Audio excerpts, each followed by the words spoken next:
Figured I'd do a rundown of what I've been using for the walking blast beat channel with all the just short grind songs.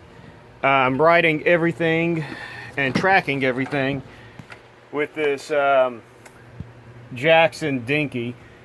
I picked it up at a pawn shop for 40 bucks, and then I sanded the front down somewhat because the front looked worse than this does right now, because before it was just a bunch of tribal stickers.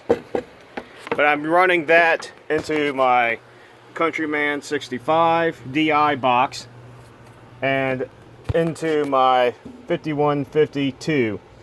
That's going into the smaller 612 that is loaded with 2 Hot 100s and 4 7080s.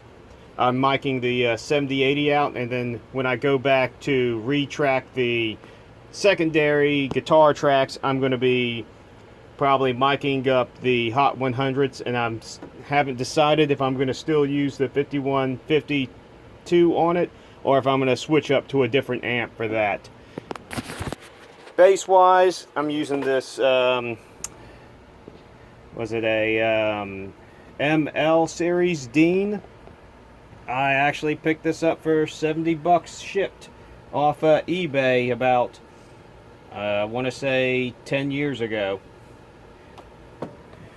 And I'm running it into this concert lead. You know, extremely low volume, but it still pushes enough and you get enough grit, especially since I got the distortion up to 9. But I run it into the bright channel, and I have it running into this 3620 PV cab, and I usually just mic up one of the 18s. And I don't plan on retracking the bass because it's coming out sounding great anyway, so I don't bother running it through the Countryman 65. I'm tuned to D standard on those. And as far as the drum kit, it's more pieced together than anything nowadays, but it's a Tama Swing Star kit. I don't bother with this one. It's just for me to kind of peck around at if I ever do want to add it in. But I use normal Shure mics drum kit set that I got. Got the overheads. I use a variety of cymbals, mainly Sabian and Pasty on this bunch.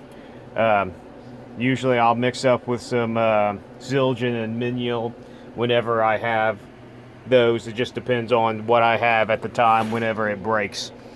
Usually try to use Evans triple ply, and I have, you know, a busted Kevlar head, but it still sounds great. I think I might change out the snare at some point, but I'm quite happy with the results I've been getting, so I don't see any real need to do it any quicker. And that's the rundown for the Walking Blast Beat. I'll put a link to that channel down below if anybody wants to check that out. It's just mainly drum videos where, you know, maybe I write a short song, maybe it's tracking for something. You know, if you liked any of the drum videos on here, it's basically that, except emphasis on faster material.